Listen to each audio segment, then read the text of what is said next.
I'm telling you to leave, you woman who can only give birth to girls."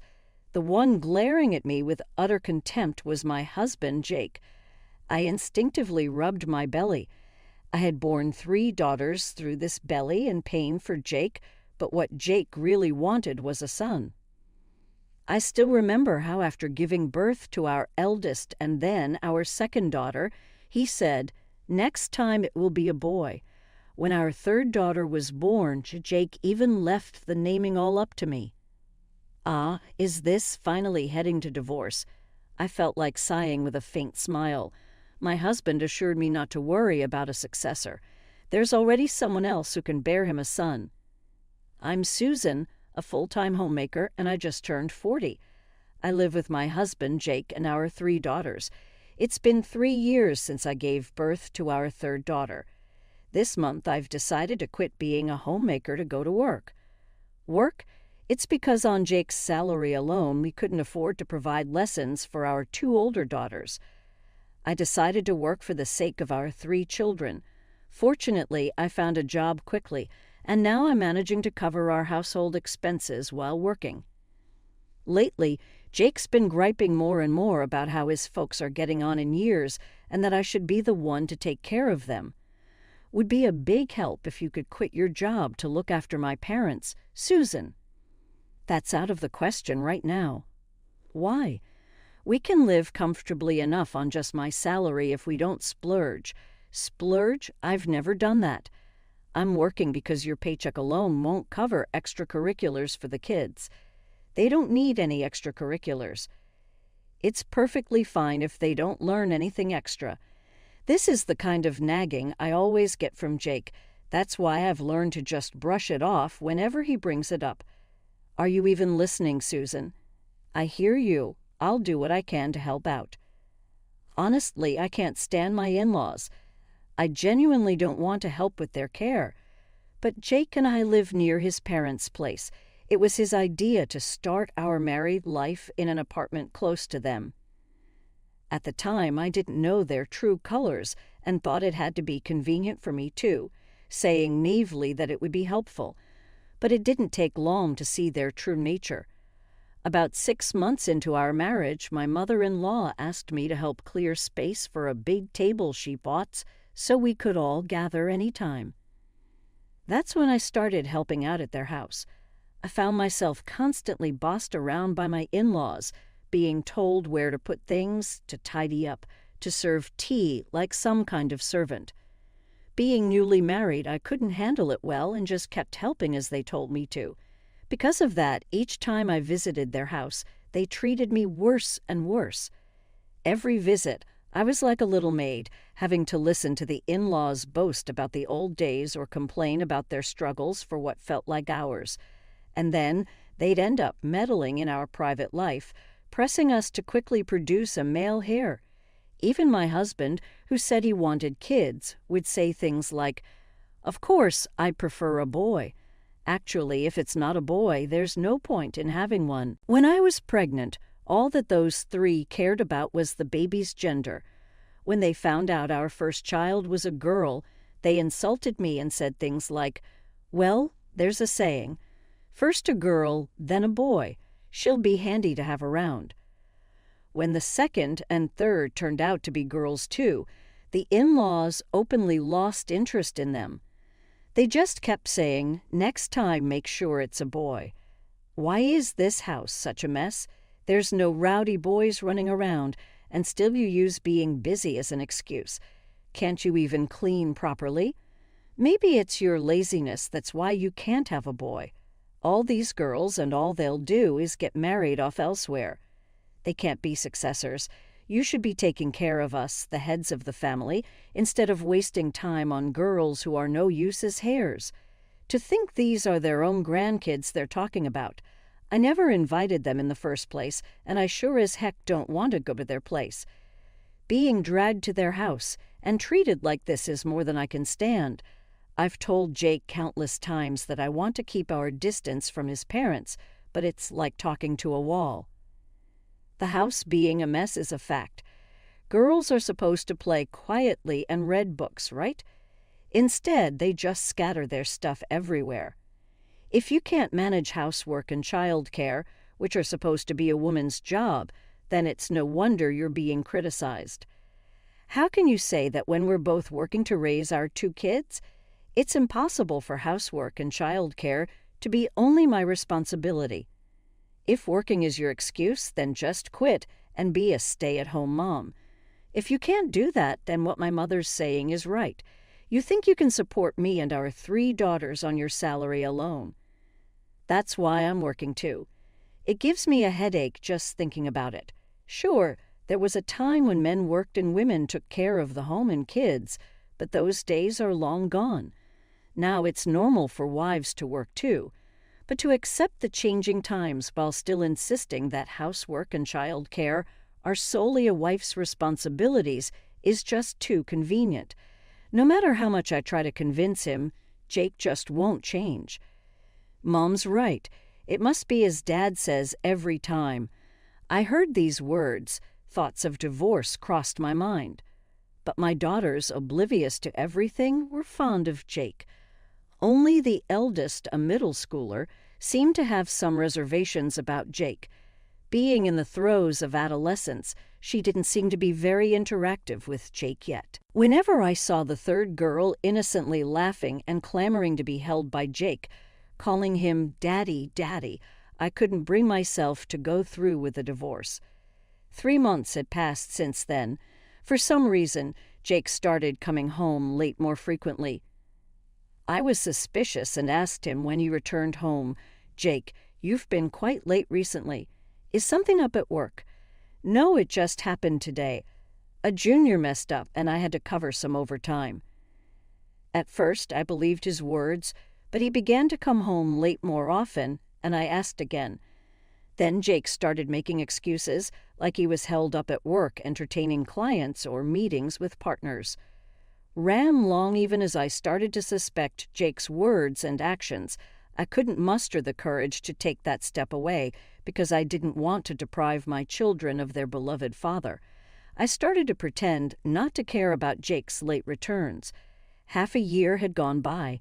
In this way, a colleague I worked with mentioned seeing Jake walking in the downtown area with a young woman. I dismissed it to her, saying Jake was at work, but she insisted she wasn't mistaken. Our families are close, often going camping or having barbecues together on holidays, and my daughters are around the same age as hers. Jake and she always got along well whenever they met, so I knew she couldn't have mistaken someone else for Jake. But even knowing this, my desire to trust Jake was stronger, and her suggestion to approach him next time made my heart skip a beat. I told her I'd talk to Jake about it, hoping it was just a misunderstanding. I went to see a private investigator immediately after work and requested a surveillance operation. 5 days later, the investigator got back to me saying it had been quite straightforward. When I met the investigator after work, I was presented with substantial evidence. There were several photos of Jake entering a hotel with another woman, and the results were incriminating. I decided to confront Jake about the affair as soon as I got home. Though he had gotten home before me, he was just looking at his phone in the living room. I saw my eldest daughter take her younger sisters to her room, and while I felt sorry, I couldn't keep it to myself. "Jake, can you explain this to me? You said you were working overtime or entertaining, but is entertaining clients at a hotel part of the job?" Jake didn't respond to my words and just started making a phone call with a cold expression. For some reason, Jake remained silent, determined not to speak. "So your silence means you admit it's true? It's none of your business. You really think a husband's affair is none of his wife's business. It's none of your business." No matter how many times I asked, Jake only repeated that it was none of my business. Then suddenly the doorbell rang. While I was thinking of pretending we weren't home, Jake quickly went to open the door. In came my in-laws and the woman from the investigator's photos. "What's going on? Did you call them here?" I hadn't planned on telling the truth until everyone arrived. "Well, now that everyone's here, explain these photos." I challenged Jake again with the photos. "The girl there is pregnant with a boy. Our family has always needed a son to carry on the family line. I told you before we got married that we needed a son, but you kept having girls, so you're no longer needed and should leave right away. Just when I thought Jake was starting to make sense, he handed me a divorce paper with an explanation that didn't make any sense. Hold on, pregnant. How many affairs do you need to have for that to happen? Sure, I knew about the son issue, but we can't choose the gender of our babies. Besides, you always seem to love our daughters. Susan, you've heard the story, but you're someone who could only have girls. Just leave this house quietly. I'm sorry, but I'm not talking to you. I'm talking to my husband, Jake. What's going on? As I pressed Jake for answers, my in-laws interjected. That's enough. We're finally having the boy we always wanted. It's best for you who couldn't do anything to leave. I'm not talking to you. I'm talking to you, Jake. So why do both of you come barging in? Don't try to change the subject. At my words, my husband let out a heavy sigh. Enough already. There's no need to discuss this. All Susan has to do is leave this house quietly. What are you saying? We have 3 daughters, and you know as well as I do that it's impossible for me to support all 3 with my current income, right, Jake? That's none of my business. You're the one who wanted to have 3 girls. Just get out already. Don't be ridiculous. What do you mean wanted? You used to dote on all 3 of them too, didn't you, Jake? Why would you say something like this all of a sudden? I thought it would be trouble if it kept ringing until our daughters returned from their lessons, so I reluctantly decided to answer my husband's call. Good, you finally picked up. What do you want all of a sudden? I was about to hang up coldly when my husband suddenly raised his voice. The legs. I mean the crotch. According to my husband, the child that his mistress had given birth to was a girl. Moreover, it wasn't a case of a mix-up during the ultrasound. The doctors had been saying it was a girl from the start. The mistress had lied about the baby's sex because she wanted to marry my husband, who apparently would have considered divorce if it weren't a boy. But his parents put a stop to that. They were worried about not having any grandchildren if things continued as they were. So my husband called off the divorce. He was supposed to be thinking about having another child right away, but his life was in shambles, and he couldn't focus on that. Right after the birth, she couldn't work and had no income. She refused to do housework perfectly because of child rearing, and she flatly denied doing any caregiving for my in-laws. Of course, if you're living with a baby who may or may not have a steady head yet, it's going to be like that. It's tough to take care of household chores perfectly when you're desperate with a baby and you don't have the physical strength or spare energy to take care of elderly parents. Yet, living with this new wife, my husband now told me he was thinking of divorce again. So what do you want me to do about it? I responded coldly, and my husband said, Susan, please, can't we start over? As if I have any intention of getting back together with you now, I lashed out at him. Don't talk like that. Despite having thorns, like a rose, you're delicate and bloom beautifully, aren't you? I love that about you, Susan. Let's give it another try. My husband was trying to hold me back with his poetic words. Those words gave me chills. Susan, are you listening? We've been together for a long time. Your feelings haven't changed just because we've been apart for a bit, have they? Perhaps I would have been moved by my husband's words of love if this were back when we were married. But after discovering his affair and getting a divorce, I could feel it was coldness. I just gave a bitter smile. You're smiling, so that means you forgive me, right, my husband? Happily misunderstood, huh? You're totally clueless. That was a bitter smile. I'm not laughing, and I haven't forgiven you.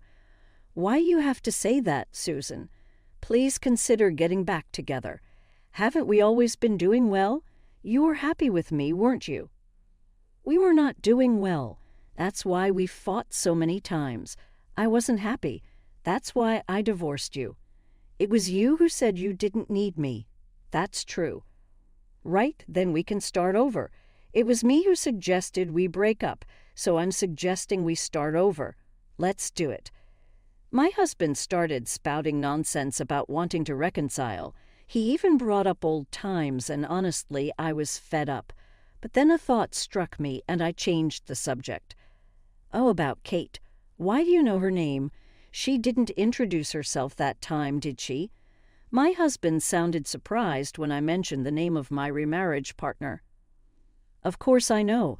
I heard it from the detective, and I even sent a certified mail for the alimony claim. And about her? What about Kate? I was just wondering who she might be targeting next. She has a hobby of breaking up seemingly happy couples or married people, and since you and I are divorced, I was wondering who the next target is." My husband said nothing. Perhaps he was speechless, mouth agape. I proceeded to explain to my unresponsive husband what I knew about this woman named Kate. Kate had always been adorable since she was a child, always surrounded by various people. Her father, the company president, doted on her, and she was spoiled, always getting what she wanted. It's precisely because she could get anything she wanted that taking things from others became her hobby. As an adult, her targets became other people's boyfriends, fiancés, and husbands. Since taking things was her hobby, she would easily discard them once she managed to start a relationship. When I introduced her dating history, investigated by a detective, to Jake, he gasped in a strangled voice. "What the heck? Why bring this up now? If you told me this when we were getting divorced, I wouldn't be in this mess. Back then, all you said was get out. You never listened to my side of the story, so I did as I was told and left. It's not like a woman who approaches a married man can be considered good-hearted. Don't talk like that, Susan. It's so sneaky of you, making it sound like it's my fault. If you had just explained things properly back then, it would have been different." Jake, for some reason, started to speak in a defeated tone, playing the victim when he spoke to me. Angered by words, I snapped at him. "What are you on about? You're the one in the wrong. Not like you are wrong. Why don't you just live however you want? I don't care anymore." At my words, Jake suddenly spoke in a softer tone. "Susan, it's going to be tough raising 3 daughters all by yourself. Let me take at least one of them. If you let me take one, you'll have an easier time." "Aren't 2 kids enough?" The cloying sweetness in his voice was so vile it made my head spin. What in the world does he think of our daughters? I could never send them to live with such a man. Neither Jake nor his parents really wanted the girls because they loved them. He kept saying, "Any girl would do," or "just one," talking about them as if they weren't people. I could only see a future where they would be preyed upon by Jake and his parents. I knew that as they grew up, they would receive the same terrible treatment I did. That's why I refused adamantly. "Don't be ridiculous. I will raise my daughters properly." "Don't be like that. A child needs her father, don't you think?" Jake argued defiantly. "A father who can't even raise his kids properly, let alone cheats, has no right to custody." I spoke firmly to leave no room for misunderstanding. Even so, it's up to the girls to decide if they want a father like that. They're too young to decide for themselves now, so I'll take responsibility and raise them. Enraged, I conveyed my feelings and hung up the phone on Jake. I don't know if it was because I immediately blocked his number, but I never heard from him again. Months went by. It seems Jake and Kate's divorce went through without a hitch. Kate went back home with her newborn child. Apparently, the child's father is also married, and she is being sued for alimony, not just by Jake, but also by his actual wife. Strapped for cash, she seems to be working hard at raising her child with the support of her parents back home. Terrifyingly, she shows no signs of remorse. She is aware that what she's doing is wrong, and if caught, she pays alimony as a sign of her sincerity. However, it seems that the money is also being provided by her father, who is a company president, allowing her to live a carefree life. It appears that the reason Kate went after my husband was just a whim. With her natural beauty and status, she would freely take other women's boyfriends and married men. And she decided to target married men as her next conquest. It just so happened that Kate set her sights on Jake and me when she saw us in town. It was a complete nuisance to have our lives disrupted by her caprice. And the reason Kate decided to marry Jake, something she usually didn't bother with after taking a man, was because Jake was indecisive and indulgent towards her. It seems Kate wanted a man who would treat her like a princess, indulging her every whim and buying her whatever she desired. Now I couldn't care less about it all. I was stunned by the sheer audacity of not just my easily swayed husband, but also Kate, the woman he cheated with. My husband Jake was deceived by his affair partner, but he had the chance to refuse and didn't take the bait. No matter what stories I hear, the fact that Jake betrayed me won't just disappear. I also heard that Jake's family was ostracized by friends and relatives and had moved far away. They only stormed into my house once after the move. Susan, stop being stubborn and hand over one of the kids. That's right, Susan. It's not good for a child to receive all the love from just one parent. We'll raise her together, the three of us. Please stop. I'm fine raising her on my own. Thinking that my youngest daughter, who was still too young to understand, would be okay, the three of them came with a menacing look to take her away, and I resisted desperately. You can't handle it, Susan. You can't raise her while working. Hand her over. Susan, poor thing, don't worry. We'll raise her properly no matter what. I said, but they wouldn't listen. Stop. Don't take her. This is kidnapping. My youngest daughter cried loudly, and I screamed just as loudly. Thanks to our cries, the nearby residents gathered and quickly restrained the three of them. After a while, the police arrived from a call and took the three away. I repeatedly thanked my neighbors, relieved that my daughter was safe. Later, the three of them received a restraining order, but I'm considering moving because a restraining order isn't enough to make me feel safe since they know where we live. It wouldn't be strange for them to show up at any time. I've discussed moving with my parents, who live with us, because I feel sorry for them too. They said they'd dispose of the house and move with us, as it would be a nuisance to be followed forever. Still, I feel guilty for changing my daughter's environment so often, yet seeing their smiling faces and healthy growth heals me. I've decided to move to a new place to protect them. Just before moving, I got a call from an unregistered number. Thinking it was the moving company or someone from the city office, I answered, only to find it was surprisingly Kate. Summing up her sobbing story, she had apparently gotten into trouble for being with too many men and had contracted a serious disease. I need money for treatment, so give me back the alimony, she cried. But I responded coldly, don't you have a wonderful dad who buys you everything? There's nothing I need to do for you. Her audacity was too much, and without much of a response, I just hung up. I immediately blocked her and bought a new cell phone, so now she can't reach me anymore. I'm grateful to my parents for coming with me, and I'm determined to keep working hard for my daughter.